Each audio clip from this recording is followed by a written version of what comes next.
নমস্কাৰ শ্ৰোতাবৃন্দ self realisation YouTube চেনেললৈ আপোনালোক সকলোকে স্বাগতম জনাইছোঁ। আজি আমাৰ আলোচ্য বিষয়বস্তু হ'ল আমাৰ মন আৰু মগজুৱে কেনেকৈ কাম কৰে। আমাৰ মন আৰু মগজুৱে কেনেকৈ কাম কৰে এই বিষয়বস্তুটি মোৰ নিজৰ সৃষ্টি নহয়। এয়া হ'ল এজন বিখ্যাত ইংৰাজী ৰাইটাৰ বা জোচেফ মাৰ্ফিয়ে তেখেতৰ বিশ্ববিখ্যাত গ্ৰন্থ দ্য পাৱাৰ অফ ছাবকনচিয়াছ মাইণ্ডৰ পৰা হিন্দী অনুদিত মঞ্জুলা ডুভালে হিন্দীত অনুবাদ কৰিছিলে আপনে অৱচেতন মন কি শক্তি নামৰ পুথিখনৰ পৰা মই এটা ক্ষুদ্ৰ অংশ আপোনালোকৰ বাবে ইয়াত প্ৰস্তুত কৰিছোঁ। এই অংশটিৰ নাম হ'ল আমাৰ মন আৰু মগজুৱে কেনেকৈ কাম কৰে। আমাৰ সকলোৰে একোটা মন আৰু মগজু আছে। আমি ইয়াক ব্যৱহাৰ কৰিব শিকিব লাগে।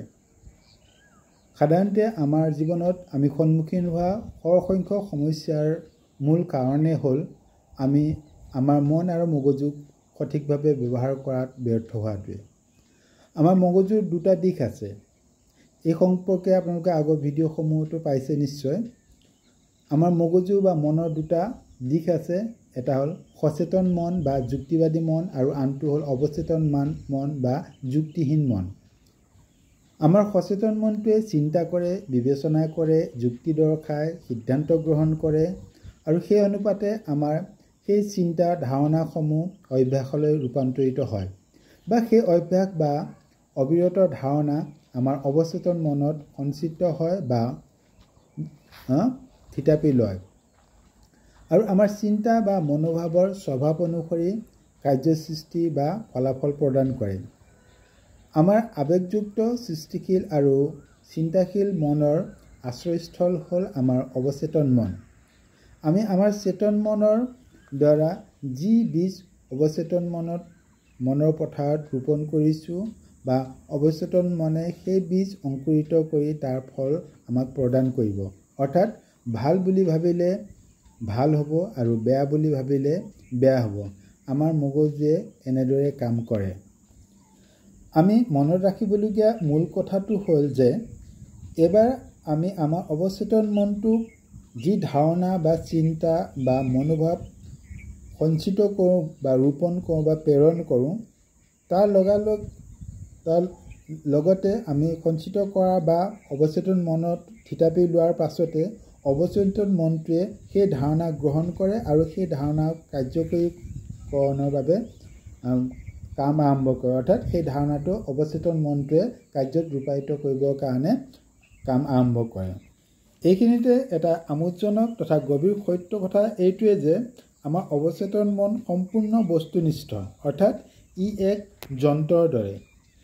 ইয়াত যি ইনপুট দিয়া হয় সেই হিচাপে ই আউটপুট প্ৰদান কৰে। অৰ্থাৎ ই শুদ্ধ অশুদ্ধ, ভাল বেয়া, উচিত অনুচিত বিচাৰ বিবেচনা কৰাৰ ক্ষমতা অৱচেতন মনত নাই বা অৱচেতন মনৰ নীতি নহয়। শুদ্ধ অশুদ্ধ, উচিত অনুচিত বা ভাল বেয়া এইখিনি সিদ্ধান্ত গ্ৰহণ কৰাৰ ক্ষমতা কেৱল মাত্ৰ আমাৰ চেতন মনতে থাকে। কিন্তু আমাৰ কামবিলাক আমাৰ আচৰণৰ 90% আচৰণ আকৌ আমাৰ অৱচেতন মনৰ দ্বাৰা পৰিচালিত হয়। গতিকে আমি চেতন মনৰ পৰা অৱচেতন মনলৈ যিখিনি কথা বা ধাৰণা বা চিন্তা পোষণ কৰিছোঁ, প্ৰেৰণ কৰিছোঁ বা প্ৰক্ষেপ কৰিছোঁ তাৰ ৰিজাল্টটোহে আমাৰ অৱচেতন মনে প্ৰদান কৰে। অৰ্থাৎ আমাৰ অৱচেতন মনৰ কোনো ধৰণৰ নৈতিকতা নাই। অৰ্থাৎ ভাল বেয়া ধাৰণা বা শুদ্ধ অশুদ্ধ, উচিত অনুচিত এই বিচাৰ বিশ্লেষণ কৰাৰ ক্ষমতা আমাৰ অৱচেতন মনত নাই। অৱচেতন মনৰ নীতি অনুসৰি আমি যদি নেতিবাচক ভাৱধাৰা যদি ৰোপণ কৰোঁ বা নেতিবাচক চিন্তা অৱচেতন মনলৈ প্ৰেৰণ কৰোঁ তেতিয়া ই ফলাফল সেই অনুপাতে আমাক নেতিবাচক ফলাফল দিব। অৰ্থাৎ আমি আমাৰ জীৱনত যদি আমি নেতিবাচক চিন্তা অৱচেতন মনলৈ প্ৰেৰণ কৰিছোঁ তেতিয়াহ'লে আমি জীৱনত হয়তো পৰাজয় বৰণ কৰিব লাগিব, হতাশাত ভুগিব লাগিব বা অসন্তুষ্টি লাভ কৰিব লাগিব। ইয়াৰ বিপৰীতে আমি যদি আমাৰ অৱচেতন মনটোক ধনাত্মক বা ইতিবাচক ধাৰণাৰে লালন পালন কৰোঁ বা ইতিবাচক ধাৰণা সঞ্চয় কৰোঁ তেতিয়া ইয়াৰ ফলস্বৰূপে আমাৰ সফলতা বা সন্তুষ্টি বা সমৃদ্ধি অভিজ্ঞতা আমাৰ অৱচেতন মনে প্ৰদান কৰিব।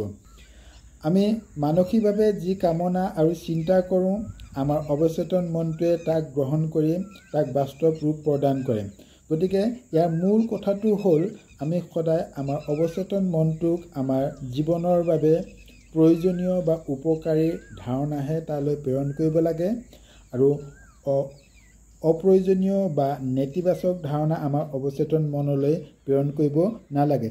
যেতিয়া আমি আমাৰ চেতন মন বা সৃষ্টিশীল মনে এটা উপকাৰী আমাৰ জীৱনৰ কাৰণে ফলপ্ৰসূ ধাৰণা এটা আমি অৱচেতন মনত সঞ্চিত কৰিব পাৰোঁ, তেতিয়া অৱচেতন মনে আমাৰ অৱচেতন মনৰ নীতি অনুসৰি আমি বিচৰা ফলাফল অৱচেতন মনে আমাক প্ৰদান কৰিব।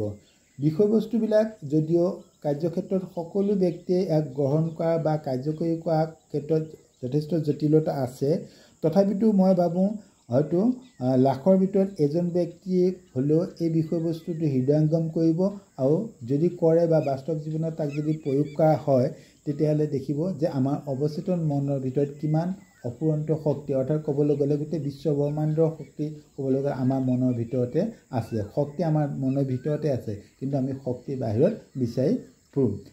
আশা কৰোঁ এই ভিডিঅ'টো চাই আপোনালোকে কিবা এটা উপলব্ধি বা চিন্তা কৰিবৰ কাৰণে এটা অৱকাশ পাইছে। সকলোকে ধন্যবাদ জনাইছোঁ।